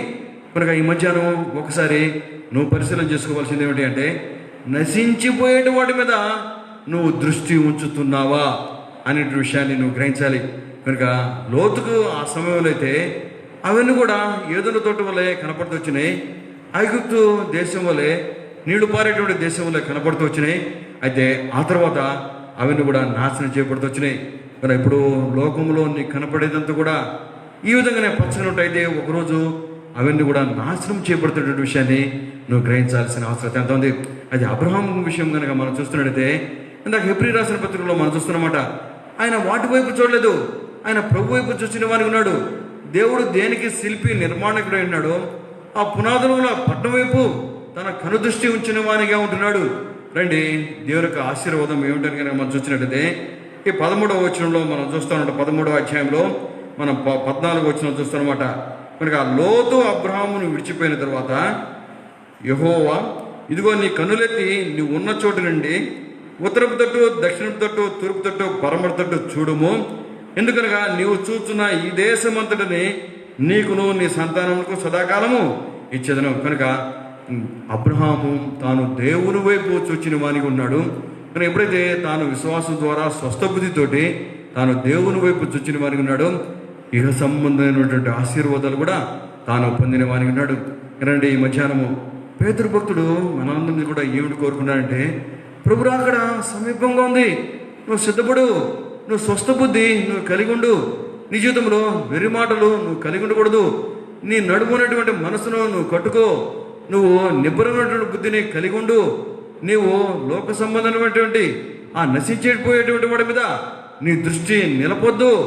లోతు నిలిపాడు, ఆ తర్వాత అవన్నీ కూడా నశించిపోయినాయి. లోతు కలిగిందంతా కూడా ఆ నాశనంలో తాను వదిలిపెట్టిన వానికి ఉన్నాడు, కేవలం తన ప్రాణాన్ని మాత్రమే కాపాడుకోగలిగిన వానికి ఉన్నాడు. ఎందుకంటే ఈ మధ్యాహ్నం ఈ మాటలు వింటున్నాం మనందరూ కూడా, ఇది ఒక గొప్ప హెచ్చరిక ఉంటుంది. దేవుని యొక్క వాక్యాన్ని చాలా కాలం నుంచి వింటూ వస్తున్నావు, కానీ నువ్వు ప్రభుని ఇంకా కూడా నీ హృదయంలో రక్షకుడుగా అంగీకరించలేదు. ఎందుకంటే నీ దృష్టి అంతా కూడా లోతుకు వలె లోకం మీద ఉన్నది. కనుక ఈ మధ్యాహ్నం నీకు ఇది హెచ్చరిక ఉంటుంది. కనుక లోతుకు వలె నీ దృష్టి కనుక లోకం మీద ఉన్నట్టయితే ఒకరోజు అదంతా కూడా నాశనం చేయబడుతూ వచ్చింది. లోతు కలిగిందంతా కూడా అక్కడ నష్టపోయిన వాడు, పోగొట్టుకున్న వానికి ఉన్నాడు. అయితే అబ్రహాము దేవుని వైపు చూచిన వానికి ఉంటున్నాడు. కనుక ఆ పునాదుల పట్టణం వైపు ఆయన చూచిన వానికి ఉన్నాడు. కనుక ఇటువంటి నిబ్బరమైన బుద్ధిని మనం కలిగి ఉండవలసిన అవసరం ఎంత ఉంది. అంటే ఈ మధ్యాహ్నము పేతురు భక్తుని ద్వారా మనకు హెచ్చరిక చేయబడుతూ వస్తుంది. కనుక ఆ స్వస్థ చిత్తమును మనం కలిగి ఉండాలి, నిబ్బరమైన బుద్ధిని మనం కలిగి ఉండవలసిన అవసరం ఎంత ఉంది. అంటే మూడో మాటను మనం చూద్దాం, ఆ తర్వాత ప్రాణం చేసుకున్నాం. అంటే ఇదే పేతురు రాసిన మొదటి పత్రిక 5వ అధ్యాయంలో మనము 8వ వచనంలో చూస్తాం. 8వ వచనం చూస్తాం. పేతురు రాసిన మొదటి పత్రిక 5వ అధ్యాయం 8వ వచనంలో, నిబ్బరమైన బుద్ధి గలవారై మెలకువగా ఉండుడి, మీ విరోధి అయిన అపవాది గర్జించు సింహంవలే ఎవరిని మింగుదునని వెతుకుతూ తిరుగుతున్న వానికి నాడు. ఈ మూడో మాట మనం చాలా జాగ్రత్తగా ఉండాల్సిన అవసరం ఎంతో ఉంది. కనుక నిబ్బరమైన బుద్ధి కలిగి మెలకువగా కలిగి ఉండవలసిన అవసరం ఎంత ఉంది.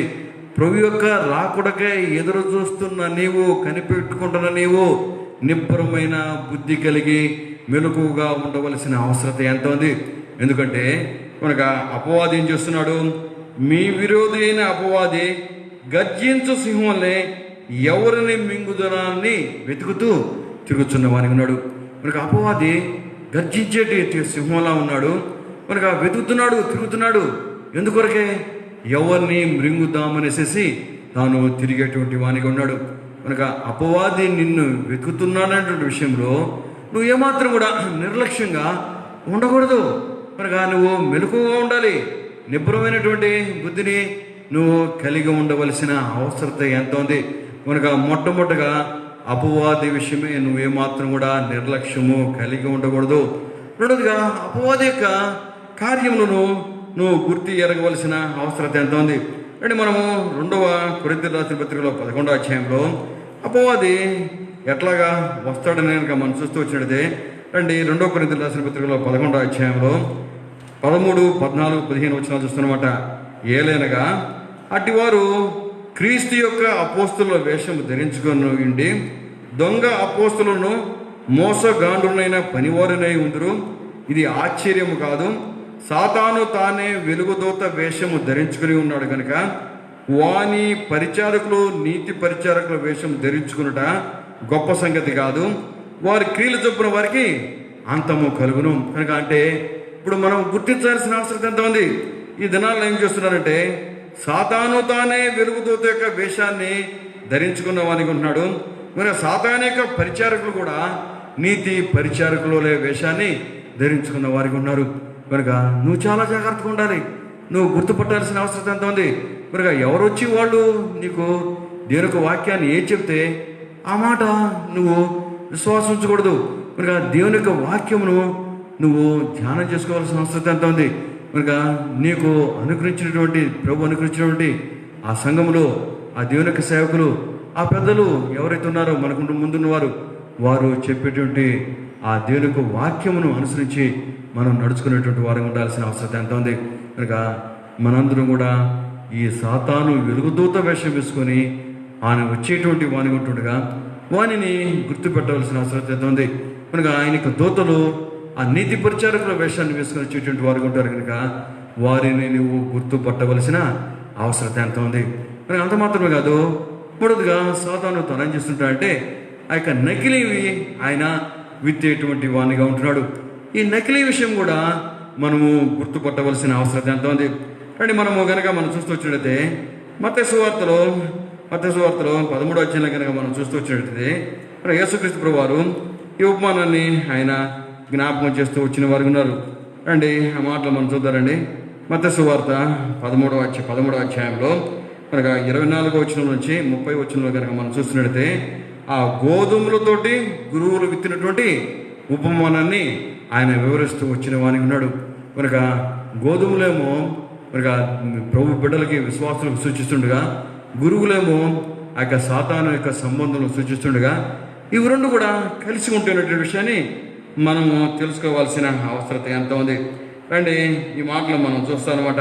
కనుక మనము మత్తయి సువార్త 13వ అధ్యాయంలో కనుక మనం చూసినట్లయితే 25వ వచనంలో చూస్తామన్నమాట. మనుషులు నిద్రించుతుండగా అతని శత్రువు వచ్చి గోధుమల మధ్య గురువులను విత్తిపోయాను. 26వ వచనంలో మొలకలు పెరిగి గింజపట్టినప్పుడు గురుగులు కూడా ఆగపడెను. అంటే దేవుని యొక్క పొలంలోనే ఆ గోధుమలు గురుగులు ఉంటున్నటువంటి విషయాన్ని మనం గ్రహించాల్సిన అవసరం ఎంత ఉంది. మరి ఆ శత్రువు ఏం చేస్తుంటాడంటే సంఘంలో ఈ విధంగా గురుగులని విత్తేటువంటి వాణిగా ఉంటుంటాడు. మరి ఈ విషయమైనటువంటి గ్రహింపు నువ్వు కలిగి ఉండవలసిన అవసరత ఎంత ఉంది. రండి ఇక్కడ అక్కడ ఉన్నటువంటి ఆ పనివారు వచ్చేసేసి, దాసులు వచ్చేసేసి ఆ యజమాని అడుగుతున్నాడు. 7వ వచనంలో చూస్తానమాట. అప్పుడు ఆ ఇంటి యజమాని దాసులు అతని వద్దకు వచ్చి, అయ్యా నువ్వు నీ పొలములో మంచి విత్తనం విత్తితివి కదా, అందులో గురుగులు ఎక్కడి నుంచి వచ్చినవి అడిగిరి. 28వ వచనంలో ఇది శత్రువు చేసిన పని అని అతడు వారితో చెప్పగా, ఆ దాసులు మేము వెళ్ళి వాటిని పెరిగి కూర్చోడం నీకు ఇష్టమా అని అడిగిరి. అందుకతడు వద్దు, గురుగులను పెరుగుచుండగా వాటితో కూడా ఒకవేళ గోధుమలు పెళ్ళగింతురు. కనుక వీళ్ళు వెంటనే ఆ దాసులు అడుగుతూ వచ్చారు. కనుక ఇది ఎవరు చేశారయ్యా, మేము గోధుమలు విత్తాం కదా, గురుగులు ఎట్లా వచ్చినాయి అని ప్రశ్నిస్తూ సందర్భంలో ఇది శత్రువు చేసినటువంటి కార్యం ఏంటండి. కనుక దేవుని యొక్క సంఘములో కూడా కనుక శత్రువు ఆ గురుగుల్ని విత్తేటువంటి వానికి ఉంటాడు, తన సంబంధాలు విత్తేటువంటి వానికి ఉంటున్నాడు. కనుక ఇక దాసులు ఏమంటాడు అడుగుతూ వచ్చారంటే, మేము ఇప్పుడు ఆ గురుగుల్ని మేము పీకేసేసామా అంటూ వాళ్ళు అడుగుతున్న సందర్భంలో, మీరు పీకొద్దు, మీరు కనుక ఆ గురుగులను కనుక పీకినట్లయితే ఒకవేళ గురుగులతో పాటు గోధుమలు కూడా వస్తాయేమో, వాటిని మీరు పీకవద్దు. అందుకని 30వ వచనంలో చూస్తామన్నమాట. కోతకాలం వరకు రెంటిని కలిపి ఎదగనీడి, కోతకాలం ముందు గురుగులు ముందుగా కూర్చి వాటి కాల్చివేటుకు కట్టలు కట్టి గోధుమలు నా కట్టులోకి చేర్చి పెట్టండి కోతగంటతో చెప్పుదున నేను. కనుక ఇప్పుడు ఆ దాసులతో చెప్తూ వచ్చాడు, మీరు ఇప్పుడు పెరగద్దు. కనుక కోతకాలం వచ్చినప్పుడు ఆ కోతకాలంలో గురువులంటూ కూడా వాటిని కలిపేసేసేసి కాల్చివేటుకు కట్టలుగా ముందుగా కూర్చి వాటిని కాల్చివేటుకు కట్టలుగా కట్టేటువంటి వారు ఉన్నారు. కనుక ఒకరోజు కోతకాలం వస్తుంది. కోతకాలంలో ఈ గురువులన్నీ కూడా కాల్చేందుకు కొరకే కట్టబడేవి ఉన్నాయి. అయితే గోధుమలు మాత్రము ఆయన యొక్క కొట్టులోకి చేర్చేందుకు కొరకు సిద్ధపడుతూ వస్తుంటాయి. కనుక ఈ మధ్యాహ్నం మన జీవితాన్ని మనం పరిశీలించుకోవాల్సిన అవసరం ఎంత ఉంది. కనుక ప్రభు యొక్క రాకడ సమీపంగా ఉంటుండగా నువ్వు ఎట్లా ఉంటున్నావు, నీ జీవితాన్ని నువ్వు పరిశీలన చేసుకోవాల్సిన అవసరం ఎంత ఉంది. నువ్వు గోధుమల వలె ఆయన యొక్క కొట్టులో చేరేందుకు కొరకే సిద్ధపడుతున్నావా, అయితే నువ్వు గురుగుల వలె ఉంటూ కాల్చివేయబడేందుకు కొరకే నువ్వు సిద్ధంగా ఉంటున్నావా? ఈ విషయాన్ని ఒకసారి మనం పరిశీలన చేసుకోవాల్సిన అవసరం ఎంత ఉంది. కనుక ఈ యొక్క అపవాదిని, ఈ సాతాను మనం ఎట్లాగా మనం ఎదిరించాలంటే యేసుక్రీస్తు ప్రభువారు మనకు మాదిరి నేర్పిన వారికి ఉన్నాడు.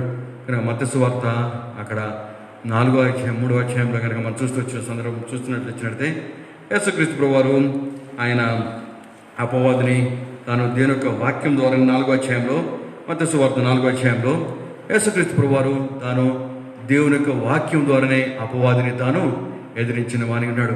అంటే మనందరం కూడా ఆ దేవుని యొక్క వాక్యమును మనం చేపట్టి అపవాదిని మనము ఎదిరించవలసిన వారంగా ఉన్నాం. కనుక రండి, యాకోబు రాసిన పత్రికలో మనకు అపవాదిని మనం ఎట్లాగా ఎదిరించాలో ఆ మాట ఇక్కడ మనకు రాయబడుతూ వచ్చినమాట. రండి, యాకోబు రాసిన పత్రిక 4వ అధ్యాయంలో 7వ వచనంలో మనం చూస్తున్నామట. కాబట్టి దేవునికి లోబడి ఉండుడి, అపవాదిని ఎదిరించుడి, అప్పుడు వాడు మీ వద్ద నుండి పారిపోవును. కనుక మనం చేయాల్సింది ఏమిటి అంటే దేవునికి మనం లోబడి ఉన్నప్పుడు అప్పుడు మనం అపవాదిని ఎదిరించగలుగుతాం. అప్పుడు అపవాది పారిపోయాడు వానికి ఉంటాడు. ఎందుకంటే ఈ మధ్యాహ్నం ఈ మాటలు వింటున్నాం మనమందరం కూడా. కనుక దేవుని మాటకు మనం విధేయత చూపించినప్పుడు మాత్రమే అపవాదిని ఎదిరించగలిగేందుకు కొరకే శక్తిని పొందేటువంటి వారు ఉంటాం. అప్పుడు మాత్రమే మనం వద్ద నుంచి వాడు పారిపోయేటువంటి వానికి ఉంటాడు.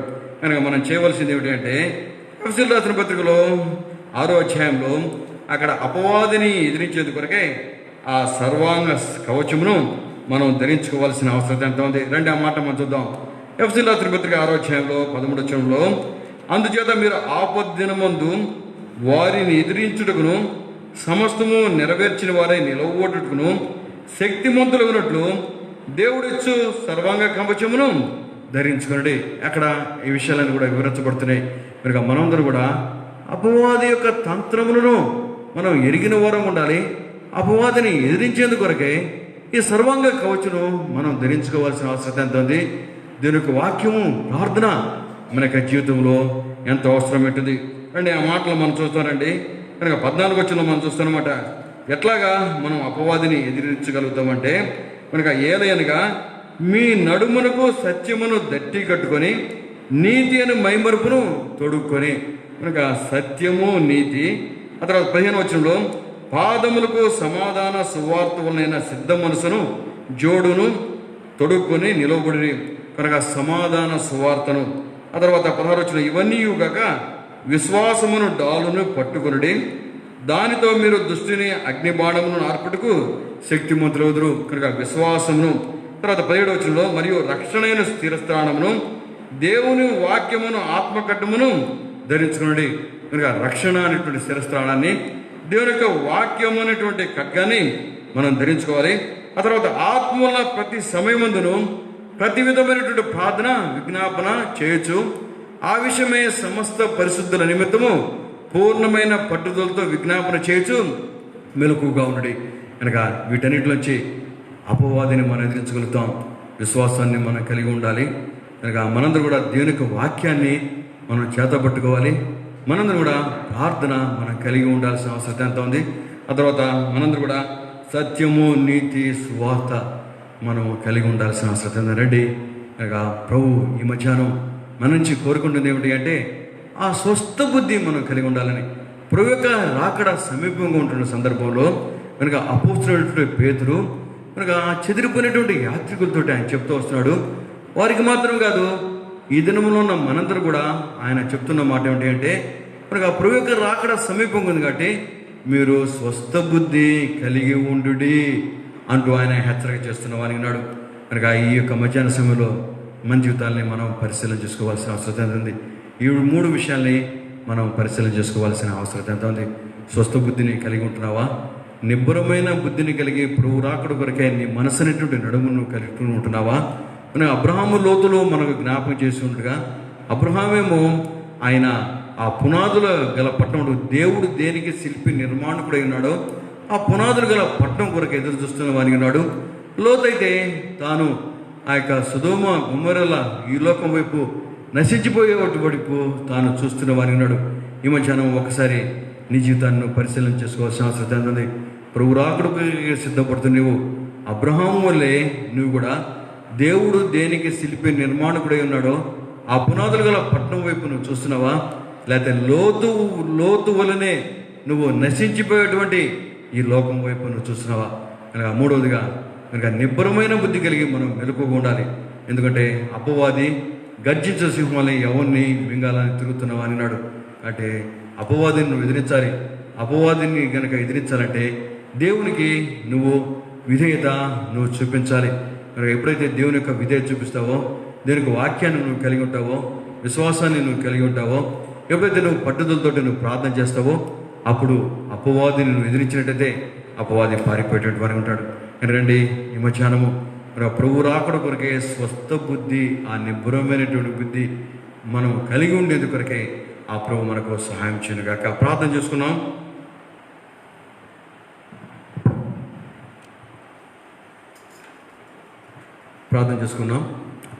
ప్రేమల తండ్రి, పరిశుద్ధుడైన మా దేవ, మా రక్షకుడైన యేసుక్రీస్తు వారి ఘనమైన శ్రేష్టమైన నాడు మీ స్తోత్రం చేసుకుని నేను మా తండ్రి ఈ సమయంలో తండ్రి ఇప్పుడున్నటువంటి పరిస్థితులు మీరు అక్కడ సమీపంగా ఉందని వేసేసి మాకు జ్ఞాపకం చేస్తుండగా తండ్రి పేతురు భక్తుడు సెలవిస్తూ వచ్చాడు, అన్నిటికీ అంతము సమీపం ఉందని, అంటే మీరు అక్కడ సమీపంగా ఉందని, మీరు అక్కడ కొరకే మేము కనిపెట్టుకునేటువంటి వారంగా సిద్ధపడేటువంటి వారంగా ఉండాలనేసి మీరు చేస్తూ వచ్చిన హెచ్చరికను బట్టి మీకు అంతగానో వందనాలు చేసుకుని, ఇంకా చాలామంది కూడా 2000 సంవత్సరాలు అయింది కదా ప్రభు వస్తాడని చెప్పేసి ఇంకా రాలేదనేసేసి ఏతాడు చేసేటువంటి వారు ఉన్నారు.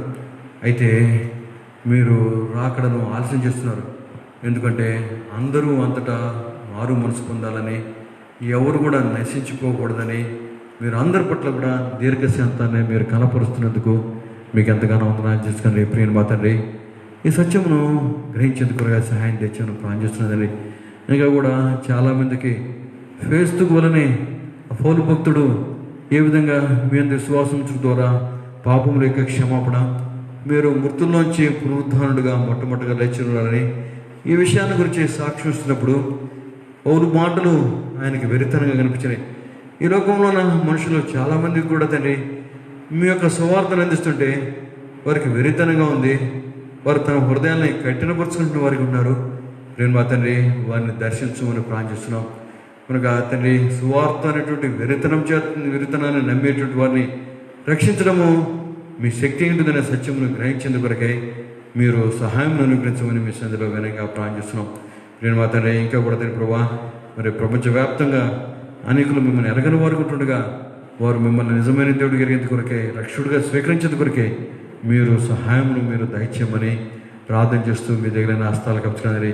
నేను మా తండ్రి ఆ విధంగా మేము స్వస్థ బుద్ధి కలిగి ఉండేందుకు కొరకే సహాయం దయచేయమని ప్రార్థిస్తున్నది. మీ వాక్యం విషయంలో, మీ రాకడ విషయంలో మేము స్వస్థ బుద్ధి కలిగి ఉండేందుకు కూడా సహాయం తెచ్చామని ప్రార్థిస్తున్నదని. ఆ విధంగా మేము మీ రాకడ కొరకే సిద్ధపడేటువంటి వారుగా, నిపుణమైనటువంటి బుద్ధిని కలిగి ఉండేవారుగా, అబ్రహాము వల్లే మేము మీరు దేనికి శిల్పి నిర్మాణకుడై ఉన్నారో ఆ పునాదులు గల పట్టణం కొరకు ఎదురు చూసేటువంటి వారు ఉన్నందుకు సిద్ధపరచమని ప్రార్థన చేస్తున్నదని. నేను మా తండ్రి ఆ విధంగా తండ్రి అపవాది గర్జించు సింహంలే ఎవరు మింగుదామని తిరుగుతుండగా తండ్రి మేము నిబ్బరమైన బుద్ధి కలిగి మెరుగు కలిగి ఉండేది సహాయం చేసాం. కనుక అపవాదిని మేము ఎదుర్కొనేందుకు కొరకే మీ వాక్యమును, ప్రార్థనను, విశ్వాసమును మేము కలిగి తండ్రి ఆ విధంగా ఎదిరించేందుకు కొరకే ఆ సర్వాంగ కవచమును మేము ధరించుకొని ఎదిరించేందుకు కొరకే మమ్మల్ని సిద్ధపరచుకొని ప్రార్థిస్తున్నదని. మీరు మా తండ్రి ఈ వాక్యాన్ని మీరే దీవించము. ఆ విధంగా మీరు అక్కడ కొరకే మమ్మల్ని కూడా మీరు సిద్ధపరచమని ప్రార్థిస్తున్నది. సమయంలో ప్రత్యేకంగా స్థానిక సంఘమును మీ దయలో జ్ఞాపకం చేసుకుని ప్రార్థిస్తున్నది. స్థానిక సంఘంలో ఉన్న బిడ్డలందరూ కూడా మీకు అవధుల భద్రత దయచేసి ప్రార్థిస్తున్నది. ప్రత్యేకంగా తండ్రి ప్రపంచవ్యాప్తంగా ఈ కరోనా వైరస్ ద్వారా తండ్రి అనేకులు తమ యొక్క ప్రాణాలను కోల్పోతున్నారు, అనేకులు రోగము బారిన పడుతున్నారు. మీ దయలో జ్ఞాపకం చేసుకుని ప్రార్థిస్తున్నదండి. ఈ వ్యాధిని మీరే నివారించమని ప్రార్థిస్తున్నదండి. మీకు అసాధ్యమైంది లేదు, మీకు సమస్తమును సాధ్యము. మీరు సమస్తను బాగుగా చేసి ఉన్నారని సెలవుపడుతూ వచ్చింది. మీరే కనికరించమని ఆయన ఆ విధంగా వ్యాక్సిన్ని, మెడిసిన్ని కూడా సిద్ధపరిచేందుకు సహాయం తెచ్చామని ప్రార్థిస్తున్నదండి. ప్రతి ఒక్కరిని కూడా మీరు ఆదరించము. ఎంతోమంది ఎన్నో పరిస్థితుల్లోంచి, కష్టంలోంచి వెళుతున్నారు.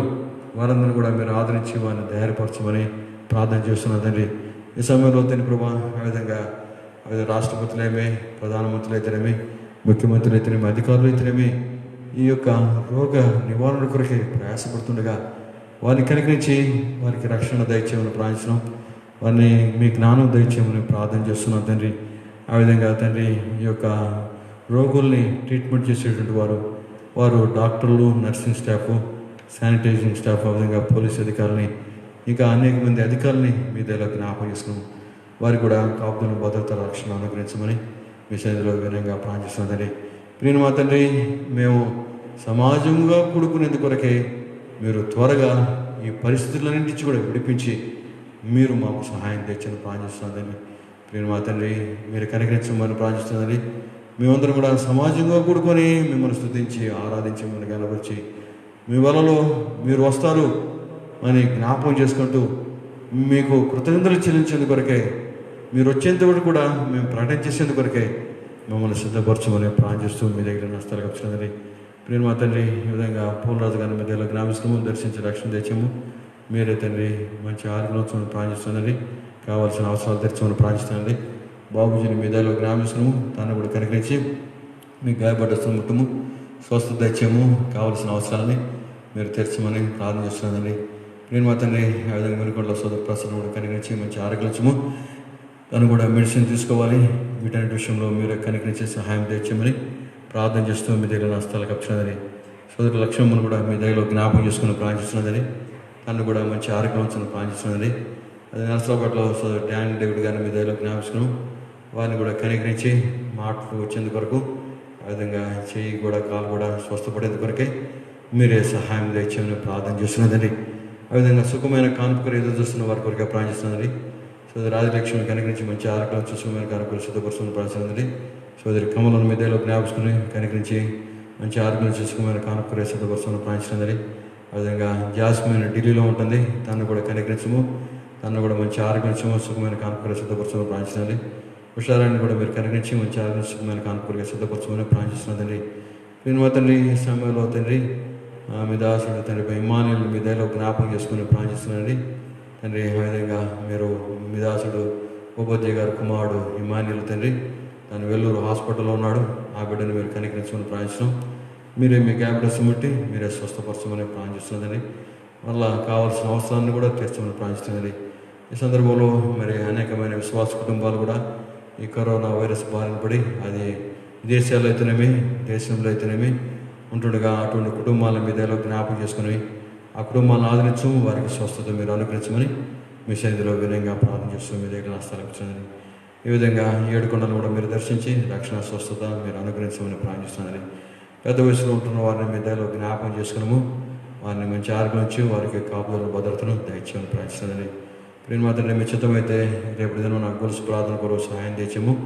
అదేవిధంగా ఉదయకాలంలో మరి పిల్లలు కూడా సండే స్కూల్ ఏర్పాటు విషయంలో మీ దగ్గర ఏర్పాటు సహాయం తెచ్చాము. అదే మంగళవారము రాత్రి 8:30కు మేము ఉపవాస ప్రార్థన కలిగి సహాయం తెచ్చాము ప్రార్థిస్తున్నది. అదే గురువారం మేము తండ్రి రాత్రి 7 గంటలకి బైబిల్ స్టడీ కలిగి సహాయం తెచ్చాము. శుక్రవారం ఉదయకాలం 10 గంటలకి సహోదరుల ఉపవాస ప్రార్థన కూడా సహాయం తెచ్చాము. ఆదివారం మీ చిత్తమైతే మీరు అక్కడ ఆలస్యం టైం మేము మీ సన్నిధిలో కూడుకునేందుకు కొరకే మీరు మాకు సహాయం తెచ్చని ప్రార్థిస్తున్నది. ఈ విధంగా మమ్మల్ని అందరూ కూడా మీ దగ్గర హస్తలేపుకుంటూ మీ దీవెనాస్తులతో నింపుకోమని మా ప్రభువును ప్రియరక్షకుడైన యేసుక్రీస్తు నామమున స్తుతించి ప్రార్థించి వెళ్తున్నాం తండ్రి. ఆమేన్. ఆమేన్. దయచేసి గమనించండి, ఈ వారంలో ఈ విధంగా మనం కూడికలు కలిగి ఉంటాం. సోమవారము మనం గొలుసు ప్రార్థన కలిగి ఉంటాం. కనుక ప్రతి ఒక్కరు కూడా మీ సమయంలో మీరు గొలుసు ప్రార్థనలో పాల్గొనని మనవి చేస్తున్నాం. ఇంకెవరికైతే ఆ సమయాలు లేవో కనుక మీకున్నటువంటి ఖాళీ సమయంలో మీరు కూడా ప్రార్థనలో పాల్పొందమని మనవి చేస్తున్నాం. మంగళవారం రాత్రి 8:30 గంటలకి మనము రాత్రి ఉపవాస ప్రార్థన కలిగి ఉంటాం. మంగళవారం ఈ నెలకి ఆఖరి మంగళవారం కనుక ప్రతి మంగళవారం మనం కలిగి ఉన్నట్లుగానే, ప్రతి ఆఖరి మంగళవారం మనం కలిగి ఉన్నట్లుగానే ఉపవాస ప్రార్థన కలిగి ఉంటాం. మీరు మీ గృహంలోనే ఉపవాస ప్రార్థనలో పాల్గొనని మనం చేస్తున్నాం. ప్రోచితమైతే రేపు సోమవారం మరి ఉదయకాలం 10-10:30కి చిన్నపిల్లలకి సండే స్కూల్ కలిగి ఉంటాం. ఆ విషయాన్ని మరలా తెలియజెప్తాం. ఆ తర్వాత గురువారం 7 గంటలకి మనం బైబిల్ స్టడీ ఎక్కువ కలిగి ఉంటాం. శుక్రవారం ఉదయకాలం 10 గంటలకి మనము సహోదరుల ఉపవాస ప్రార్థన కలిగి ఉంటాం. ఆదివారం 11 గంటలకి ప్రోచితమైతే మనం ఈ విధంగా ఆరాధన కొరకే మనం చేరి వచ్చేటట్టు వారు ఉంటాం కనుక మీరందరూ కూడా మీ గృహంలోనే ఈ దేవుని యొక్క వాక్యాన్ని దేవుని సన్నిధిని అనుభవించమని ప్రభునామన ప్రేమతో మనం చేస్తున్నాం. ఆశీర్వాద ప్రార్థనతో ఈ కొడుకును ముగించుకుంటాం. మన తండ్రి అయిన దేవుని ప్రేమయు ప్రభు యేసుక్రీస్తు వారి కృపయు పరిశుద్ధాత్మ అన్యోన్య సహవాసము మనందరికీ ఇప్పుడు ఎల్లప్పుడు సదాకాలం సమృద్ధిగా కలుగుగాక. ఆమేన్. ఆమేన్. Praise lord. అందరికీ వందనాలు. మీరు మీ గృహంలోనే జాగ్రత్తగా ఉండండి. బయటికి ఎవరు వెళ్ళొద్దు. ఏమైనా అవసరాలు ఉంటే మీరే మరి మీ ఇంట్లో ఉన్నటువంటి యవనస్తుల చేత అవసరాలన్నీ కూడా తీర్చుకోండి. ప్రత్యేకంగా పెద్దవాళ్ళు ఎవరు కూడా అటు ఇటు తిరగకండి. మనకు జాగ్రత్తగా ఉండండి. మనకు మీరు గృహంలోనే మీకున్నటువంటి సమయాన్ని సద్వినియోగం చేసుకోండి. Praise lord. అందరికీ వందనాలు.